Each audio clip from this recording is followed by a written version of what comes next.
पेश करता हूँ कि उन्होंने एक माया नाज आप हम सब का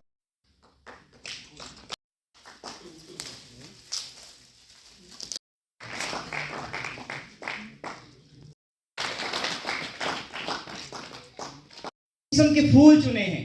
जब आप इस किताब का मुताला करेंगे तो आपको हुए गरीब बच्चे अपनी माँ की गोदी में उठाने की मनोहार करते हैं, वैसे ही अनछुए अनकहे किस्से और हालात शायर को अपनी ओर खींचते मन के हैं, जो प्रेम, त्याग और इंसानियत के मर्म को जानते पहचानते हैं और अपने विचारों को सरल शब्दों द्वारा व्यक्त करने में माहिर भी हैं। इस कविता संग्रह की बात करूं तो मुझे लगता है कि वे एक नारी जाति के प्रति प्रेम और करुणा भाव रखते हैं।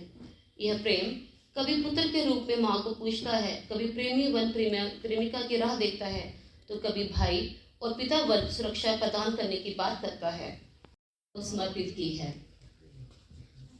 जब ये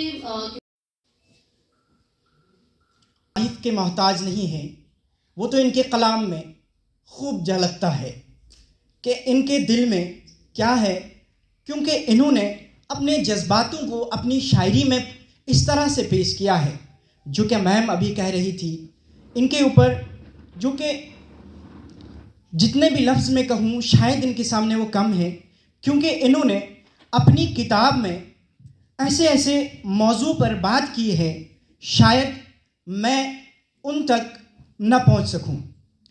एक गज़ल के और शेर हैं इनकी किताब से कि तुझको भी मुझसे प्यार हो जाए, तुझको भी मुझसे प्यार हो जाए, बता मौसम बहार हो जाए, पहले ही दिल तेरे हवाले है, पहले ही दिल तेरे हवाले है, जहाँ भी तुझ पे निसार हो। Father is sitting in front of you, participated in 2 wars in 1965 and 1971 against Pak, and since my childhood I have been listening number of the stories from him about this country, and it is very clear nobody can greater than our country. So I proud myself I born in this country. Once a British asked to Swami Vivekananda ji, why you can't wear proper cloth to look like a gentleman? Swami Vivekananda ji replied, because in your culture tailor makes a gentleman, but in our culture character makes a gentleman. ਜਿਹੜਾ ਮਕਾਮ ਰਿਆਸਤ ਜੰਮੂ ਕਸ਼ਮੀਰ ਦੇ ਵਿੱਚ ਹਾਸਲ ਕੀਤਾ ਕਾबिल गौर नहीं काबिल तारीफ भी है। इंसान को दूसरे इंसान से जोड़ती है, वो कभी भी तोड़ने का काम नहीं करती। तो मैं ज्यादा कुछ ना बोलता हुआ अपनी उर्दू गजल के सिर्फ 1-2 शेर आपसे बोलकर आपसे इजाजत चाहूंगा। प्यार के बदले बस प्यार होना चाहिए, पतझड़ों में भी गुलजार होना चाहिए, भी गुलजार होना चाहिए, जो बहू बेटियों की हिफाजत कर सके, जो बहू बेटियों की हिफाजत कर सके, वो कबीले का सरदार होना चाहिए। में चैन से रहने ना दे, जीना अब उसका भी दुश्वार होना चाहिए। मैं पलट कर दिखा सकता हूं बाजी मगर, मैं पलट कर दिखा सकता हूं बाजी मगर, काम मेरे अनुसार होना चाहिए। शेर देखना कि औरतों की ही सब क्यों बात करते हैं, औरतों की ही सब क्यों बात करते हैं, आदमी का भी तो किरदार होना चाहिए। तूने 2 शेर पढ़े थे अपने पड़ोसी देश के लिए, वो 2 शेर जरूर पढ़ने, वही 2 शेर पढ़ के आपसे ज्यादा। दुश्मन को उसकी औकात दिखा सकता हूं, मैं तिरंगा सरहद पार लगा सकता हूं। दुश्मन को उसकी औकात दिखा सकता हूं, मैं तिरंगा सरहद पार लगा सकता हूं। एक बार इजाजत दे दे मुझे सरकार, एक बार इजाजत दे दे मुझे सरकार, मैं नक्शे से उसका नाम मिटा सकता हूं। करता है गवांडी मेरा मैनू तंग करता है, जदों वेखो नाजायज मंग करता है, नहीं संभाल सके अपना लाहौर, नहीं संभाल सके अपना लाहौर, कश्मीर के वास्ते जंग करता है। Thank you. करता है हम दुश्मन को सरहद पार गिरा देते हैं। आपकी ਤੇ ਫਿਰ ਇਹਨਾਂ ਨੂੰ ਮੈਂ ਅਲੱਗ-ਅਲੱਗ ਸਟੇਜਾਂ ਦੇ ਫਿਰ ਇਹਨਾਂ ਨੇ ਇੱਕ ਜਿਹੜਾ ਮੰਚ ਬਣਾਇਆ ਹੈ ਟੈਲੈਂਟਡ ਰਾਈਟਰਸ ਫੋਰਮ ਕੇ, ਇਹਨਾਂ ਨੇ ਸਾਲ 'ਚ 2-3 ਮੁਸ਼ਾਇਰੇ ਕਰਦੇ ਹੁੰਦੇ ਸੀ, ਉਹਨਾਂ ਵਿੱਚ ਵੀ ਮੈਂ ਜਾ ਕੇ ਇਹਨਾਂ ਨਾਲ ਸ਼ਾਮਿਲ ਹੁੰਦਾ ਰਿਹਾ ਤੇ 3-4 ਭਾਸ਼ਾਵਾਂ 'ਚ ਮੈਂ ਪੰਜਾਬੀ MA ਇੰਗਲਿਸ਼ ਵੀ ਹਾਂ, ਮੈਂ ਡਾਕਟਰ ਮੈਡੀਕਲ ਡਾਕਟਰ ਵੀ ਹਾਂ, ਲੇਕਿਨ ਜਿੰਨੀ जोश ਨਾਲ ਇਹਨਾਂ ਨੇ ਅੰਗਰੇਜ਼ੀ ਵਾਲੀ ਬੋਲੀ ਮੈਂ ਅਜੇ ਤੱਕ ਕੋਸ਼ਿਸ਼ ਨਹੀਂ ਕੀਤੀ। ते तो हमारा तो रोज जाना आना होता था तकरीबन। तो जब पहले तो नमस्ते सत श्री अकाल होती रही, लेकिन बीच बीच में मैं जब जाना तो मैंने इनको शेक हैंड करना, तो इन्होंने कोई ना कोई मुझे कविता, कोई शेर जी सुना देना। मैंने एक दिन को कहा, मैं बोला आप व्यक्ति तो अच्छे हो, गलत जगह आ गए। व्यर्थ गवावे ਉਹ ਮਾਂ ਜੀ ਤੁਸੀਂ ਅੱਜ ਆਪਣੀ ਕੁੱਖ 'ਚ ਜਿਹੜਾ ਪੈਦਾ ਕੀਤਾ ਹੈ, ਅੱਜ देखो कुदर बैठता पुत्र को बहुत बहुत बधाई पूरे परिवार की, क्योंकि परिवार ही पूरा सैनिक परिवार था। और मैं देखना कि साढ़े च रायपुरिया साहब, सूरज जी, गुप्ता जी, बड़े कवि साड़ी मुगल जी बैठे दी हैं, ज्वाला जी बैठे थे, साढ़े संत रोचा सिंह दे, साढ़े सिंबल कैंप की पूरी टीम, पूरे सरपंच पंच बैठे थे। अगर लोग बुलाए जाते तो शायद किन्ने लोग हो जाते, लेकिन करीम बुलानी। और अस लोग सारे भी है, एक मेरे पिताजी ने एक शुरू किया कि हर साल अस सावन पर कवि सम्मेलन करके पिछले 15 साल तो अस करते आ रहे हैं, जो सारा स्टार होकर देखते हैं भी किन्ने किन्ने करना। और लेकिन स्टार जी साढ़े च भी फासला बनी है, जो उन्हें वर्मा साहब इतों गए ना, ये थोड़ा सैकटरेट ना, ये साढ़े च फासला करिए। नहीं तो जेडे काम जम्मू के अंदर होए दिन, चाहे वो रिलीजियस टूरिज्म कन्नै जुड़े दे हो, चाहे अज जितने बड़े प्रोजैक्ट जम्मू से चला देन, मैं समझना कि वो सारी देन जी वर्मा साहब की बड़े नज़दीक जुड़े दे। ऐसे फंक्शन कराने कि लोग सोच ही नहीं सकते कि इन्ने लोग इकट्ठे होवन और अपने घर सेफ चले जाएंगे। चाहे वो मुहर्रम का निकले, तो वर्मा साहब ने आख्या महाराज बेफिक्र हो, तो अच्छा जुलूस कड्डो। गुरपुरब के किन्ने जुलूस इनके देख रेख च निकले होने, किन्नियां शिवरात्रियां आईयां, किन्नियां जन्माष्टमी आईयां। मैं गल समझना कि वर्मा साहब बहुत बड़ी शाबाशी पूरे जम्मू की तरफा तुहानूं कि तुसीं बहुत अच्छे काम किए।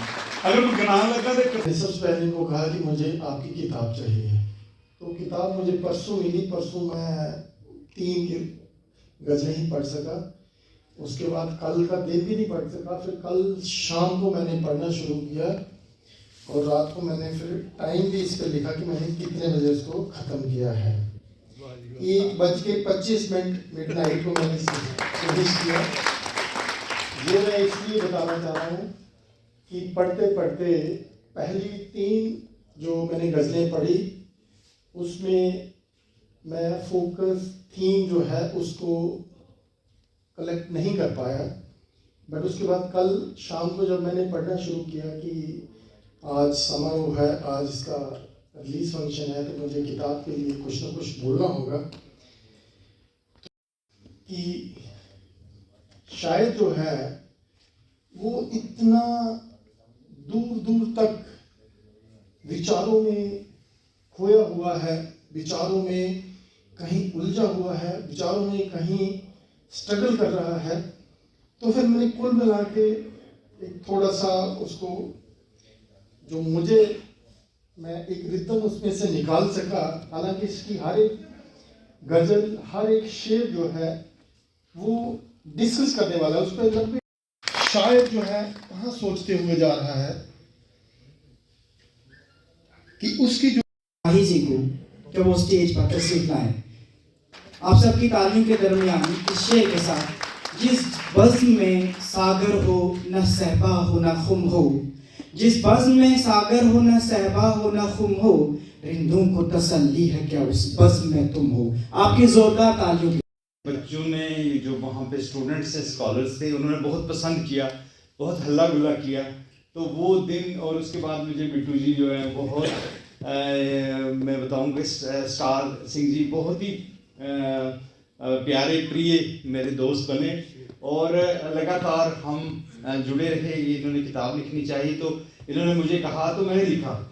अब हम कल्चरल एकेडमी में हर दिन शेरों को नापते हैं, तोलते हैं, उनको देखते हैं गज़ल में है, बैर में है, कंटेंट वाइज ठीक है। फिर वो जो पुराने हमारे संस्कृत में या उर्दू में बहर औज़ान उसके ऊपर बात होती है। पहले तो मैं सत श्री अकाल और प्रणाम करता हूँ सरदार साहब को, माता जी बसंत कौर जी को, करम सिंह राणा साहब को जो कि इनके वालिदैन हैं, इनके माता पिता हैं। मैं इनसे भी शायद 10 साल बाद मिला हूँ। मैं एक बारी आपके फंक्शन में आपके घर आया था और उनके परिवार के जितने भी यहाँ सदस्य बैठे हैं सिंबल कैंप से आए हुए, जो बाकी यहाँ पर जितने भी शहरी या वहाँ रहने वाले आपके रिश्तेदार, आपके साथी जो आज यहाँ तशरीफ़ रखते हैं, माताएं बहनें, रोटरी क्लब से हमारे साथ जुड़े हुए डॉक्टर मैडम, कुकू जी और सारे साथी जिनका मैं नाम, हमारे एक्स डीसी साहब जो कि अदब की दुनिया के बहुत बड़े, आपने मुझे लगता है कि इनको दावत आगे देनी चाहिए। इन्होंने बड़ा काम किया उर्दू में, पंजाबी में, और आज भी जिन दिनों इसको लेते हुए मुझे लगता है वो गुरु महाराज का इन पर बड़ा आशीर्वाद है, ताकि इन्होंने इस फील्ड में अपना जो नाम कमाया है। आप कभी पुराने हरजिंदर जी सिंह को सुने या उनके सुने तो मुझे लगता नहीं कि इससे प्यारा संगीत कोई दुनिया में है। कोई आन मिलावे मेरा प्रीतम प्यारा, मैं सुनता हूँ, ठीक है। अब सुनिएगा तो फिर बात करिएगा, ठीक है ना। मेरे सतगुरा मैं तेरे बिना अवर ना होए, ठीक है। तो मैं समझता हूँ कि जो मुझे मिले तो मैं उनके पाँव चूम लूँ। मैं कोई वो घर से नहीं पढ़ के आया, मैं आपको बता रहा हूँ। तो ये जाता है, मैं उनको ज़्यादा सुनता हूँ और मुझे लगता है कि मैं 2 बजे भी सुन लेता हूँ। बताई नहीं मैंने, शायद आज 50 पहले उन्हें बताई है। हाँ, वो 15 मिनट का उनका राग होता, उसको बोलते चलता है। मैंने कई बार 4-4 घंटे भी सुना है। हाँ आप कोई बहुत आप सिख कम्युनिटी के साथ मैं आपको खुश नहीं करना चाह रहा हूँ, या मैं बोल रहा हूँ वो बात सच है। मुझे आज शायद मौका मिला तो मैं आपके साथ इस चीज़ को हो रहा हूँ। और अगर आप सिख कम्युनिटी की बात की, जितना इन हमारी सिख समाज का मुल्क को बचाने के लिए साहबजादों का जो शहादत हुई, मुझे लगता नहीं कि आज की डेट में कोई इतना उस पर कोई दम रखता है कि अपने बच्चों को शहादत करे। वो तो एक अलग सिलसिला रहा, लेकिन मैं समझता हूँ कि जो आज की आपने यहाँ इस महफिल में मुझे आने का एजाज़ मिला, बहुत बड़ा एजाज़ मिला। पहले Shri Sanjeev Verma ji, commissioner secretary to J&K government, आपका बहुत बहुत धन्यवाद। मैंने जब इनको फ़ोन किया तो उन्होंने मुझे बोला mister Star where are you. मैंने बोला सर ऑन द वे। ये कहने लगे you can come me at any time my office. तो मैं जहाँ पर गया, मुझे जब मैं वहाँ पहुँचा तो उन्होंने बोला हाँ जी साहब का टाइम जो है वो अब ख़त्म हो चुका है। तो इन्होंने अंदर से मुझे देख लिया, बोलते नहीं स्टार को आने दो। तो sir I shall be grateful to you. I perform my duty about 4 years plus in your residence, but I never feel I have performed my duty. I always feel just like my home. मुझे ऐसे लगा ही नहीं कि मैं यहाँ duty दे रहा हूँ, मुझे ऐसे लगा जैसे ये मेरा अपना घर है। और मुझे अभी तक याद है सर, जब मैं आपके घर में था, आपकी मम्मी मुझसे हमेशा जोगिंदर सिंह रियाड़ के शब्द मंगवा कर सुना करती थी। और आई एम द विटनेस के सर, आप जितनी आपके घर में गुरबानी चलती है, भगवान का उस अकाल पुरख वाहिगुरु का उतना ही आशीर्वाद आप पे है। हम उस वाहिगुरु के अरदास करेंगे कि आप और भी तरक्की तरफ जाएँ। और जो लोगों के आपने काम किए, खासकर सर जो कोविड में आपने काम करके दिखाया, वो काबिल गौर नहीं, काबिल तारीफ़ी था। उन दिनों में छोटी सी बात आपसे शेयर करके क्लोज़ करूँगा। अटल बिहारी वाजपेयी साहब की एक बेटी है, अडॉप्टेड डॉटर माला वाजपेयी जी, वो मेरे से कभी कभी फ़ोन पे बात करती हैं, क्योंकि जब अटल जी की डेथ हुई थी मैंने उनको कॉन्डोलेंस मैसेज भेजा था। तो उन्होंने मुझे बोला स्टार सिंह जी अब आपके जम्मू का क्या हाल है कोविड के दौरान। मैंने बोला जी बहुत बढ़िया। बोलते कैजुअलिटी कितनी है, मैंने बताई। She was very much surprise. उसने यही पूछा कि उधर डीसी कौन और डिवकम कौन है। एंड आई श्योर मैंने संजीव वर्मा साहब का नाम लिया था। मैंने बोला वो इतना बढ़िया काम कर रहे हैं कि कहने की बात नहीं। इनके साथ बहुत बहुत थैंक्स सरदार शैलेंद्र सिंह जी, SSP रेलवे जम्मू। जब मैंने उनको फ़ोन किया तो वो कहने लगी फंक्शन कब है। मैंने जब डेट दी तो कहते यार मेरे पास कॉपी पहुंचा। सर एक बात मैं कह सकता हूँ कि आपने जितनी डीपली से मेरी किताब पढ़ी है sir, it is not a joke. आपने बहुत मेहनत की। अंतर नीरव जी, जितने भी यहाँ पे हमारे दोस्त आए, आपका बहुत बहुत धन्यवाद। आप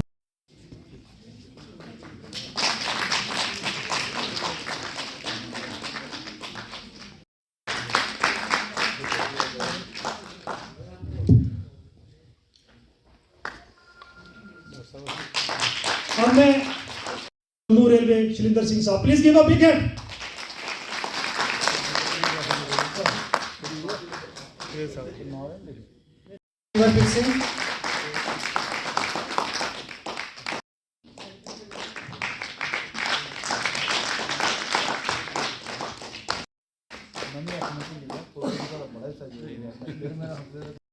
जोरदार तालियां प्लीज। अब हमारी प्रीतनगर की बच्ची एंट्रीज इस ऑनर के लिए। सो आज मेरी फैमिली के लिए और मेरे लिए बहुत ज़्यादा प्राउड का दिन है। और जी ठीक है, तो मैं अपने मामू के लिए 2 लाइन बोलना चाहती हूँ। शब्दों की भरमार, विचारों की लहर, ये किताब है आपका एक नया सफ़र। शुभकामनाएं हैं हमारी आपके हमेशा साथ, हर कोने में हो आपकी सफलता की बात। मैं उस किताब पे हमारे श्री सतेंद्र सिंह साहब जो हमारी SSP और पुलिस के आला अफसर और साहित्य अकादमी अवार्ड DB हैं, वो उन्होंने इसका एक क्रिटिकल एनालिसिस किया और एक बड़ी तादाद में यहाँ पे सुनने वाले प्रेमी आए थे और बड़े सारे यहाँ पे अदब से जुड़े हुए लोग यहाँ पे तशरीफ़ फरमा थे। तो मैं समझता हूँ कि इस तरह की जो किताबें लिखना और ख़ासकर पोइट्री पे, शायरी पे बहुत बड़ा काम है। ये क्रिएटिव काम है, ये काम कोई रूटीन का काम नहीं, क्रिएटिव काम है। और उसमें लिखने के लिए, इतनी किताब बनाने के लिए भी कई साल लग जाते हैं। और उस शेर में हर एक जो शब्द है या उसका स्ट्रक्चर है, उसको बांधना, उसमें एक्सप्रेशन ही नहीं, उसमें मतलब ही निकले, वो भी बहुत बड़ा काम है। मैं उनको मुबारकबाद देता हूँ, स्टार सिंह जी को, आज़ाद खुद और तमाम जो इनकी अपनी उस एरिया में रहने वाले बच्चे हैं, नौजवान हैं, या जम्मू कश्मीर में जो रहने वाले हैं, इनसे प्रेरणा लेनी चाहिए। Star Singh, pen name Gursharan Singh, इन्होंने आज अपनी किताब फासले रिलीज़ की है। ये बहुत बढ़िया गज़लें हैं। ये बेसिकली उनकी थॉट है सोसाइटी के प्रति, जो यथार्थ है और जो उनकी कल्पनाएं हैं, उन दोनों के बीच में जो फासले हैं, जो डिस्टेंसेस हैं, कि उनकी कल्पनाओं में ये दुनिया कैसी होनी चाहिए, ये देश कैसा होना चाहिए, बट सच्चाई में जो यथार्थ इस सोसाइटी में हम देख रहे हैं, आप भी देख रहे हो, वो बिल्कुल उसके उल्टा है। तो बस इन कल्पनाओं के बीच में शायर ने जो अपनी भावनाओं को कलम दी है, उसमें बहुत बढ़िया। मैं तो रात को कोई 1:25 पे किताब को ख़त्म करके सोया। आप समझ सकते हैं कि कितनी अच्छी बीच में शायरी होगी जिसने मुझे सोने नहीं दिया रात को। Thank you. My self star Singh, आज मेरी लिखी हुई दूसरी किताब फासले को हम रिलीज़ करने जा रहे हैं। तकरीबन 10 से 12 साल लगे मुझे इस किताब को लिखते हुए, और इस किताब में मैंने सिर्फ अपनी ही फीलिंग्स नहीं, दुनिया की हर दर्द को समेटने की कोशिश की है। मैंने पूरी कोशिश की है कि जो आज दिन ब दिन हम लोग देखते हैं, अपने इर्द गिर्द देखते हैं, शायर ने, कवि ने पूरी कोशिश की है कि अपने कलम के ज़रिए इस किताब में उस दर्द को समेटा जाए। अब लोगों को कितनी ये किताब पसंद आती है, ये तो वक्त बताएगा। मैं मीडिया का बहुत बहुत धन्यवाद करता हूँ कि आप यहाँ पे आके इस किताब की कवरेज